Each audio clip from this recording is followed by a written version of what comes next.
네, 관심을 모았던 한일 외교장관 회담에서 우리 측은 일본의 부당한 수출 규제를 적극 제기했습니다. 한일 정보보호협정, 지소미아 문제까지 꺼냈지만 일본 측의 태도는 별로 변한 게 없는 것 같습니다. 베이징 연결해 자세한 소식 알아보겠습니다. 강성웅 특파원. 네, 오늘 한일 외교장관 회담이 열렸던 중국 베이징입니다. 네, 애초 예상은 됐지만 한일 외교장관 회담 성과가 거의 없다고 봐야 하는 건가요? 네, 그렇습니다. 우리 정부는 기존 우리 정부의 입장, 그러니까 일본의 조치가 부당하다는 점을 적극적으로 제기했고요. 일본도 기존의 입장에 변화 없이 기존의 입장을 되풀이하는 이런 자세를 보였다는 게 우리 외교부의 설명입니다. 특히 강경화 외교부 장관은 먼저 일본이 화이트리스트에서 우리나라를 배제한 것에 대해서 다시 한번 깊은 유감을 표명하고 상황의 엄중함을 지적했다고 밝혔습니다.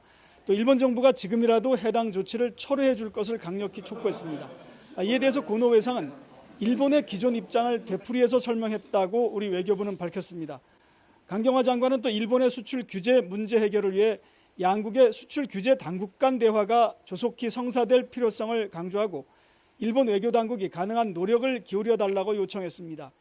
또 고노 외상이 강제징용 문제와 관련된 입장을 언급하자 강경화 장관도 우리 입장을 재차 확인했다, 이렇게 외교부는 설명했습니다.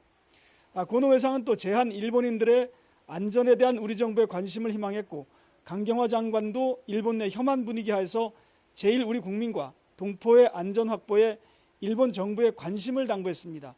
강경화 장관은 아울러 후쿠시마 원전 오염수 처리 문제에 대한 우리 정부의 엄중한 인식을 전달하면서 일본 정부의 현명한 결정을 촉구했습니다. 사실상 서로 할 말만 하면서 평행선을 달린 셈입니다. 네, 한일정보보호협정, 지소미아에 대해서는 어떻게 논의가 됐습니까? 네, 우리 정부, 그러니까 강경화 외교부 장관이 우리 정부는 지소미아의 연장 여부를 검토하고 있다, 이렇게 일본 측에 전달을 했고요. 그러나 일본 측은 기존 입장을 그대로 반복했다, 이렇게 우리 외교부는 설명했습니다. 강경화 장관은 회의를 마친 뒤에 기자들과 잠깐 만났는데요. 이 자리에서 지소미아 부분에 대해서 논의를 했는지를 물어봤습니다. 그랬더니 강경화 장관이 짧게 네라고 대답하고 연장 여부에 대해서 물어보니까 드릴 말씀이 없다, 이렇게 답변을 하고 회의장을 떠났습니다. 한일 양국 외교 당국 간의 담판으로까지 불렸던 오늘 회담이 별다른 성과 없이 끝남으로써 한일 갈등은 당분간 유지되거나 더 악화하게 됐습니다. 하지만 일단 외교 채널 간 협의의 문은 계속 열어놓기로 해서 앞으로 있을 한일 간의 추가 협의를 좀 더 주목해 봐야 할 것 같습니다. 지금까지 베이징에서 YTN 강성웅입니다.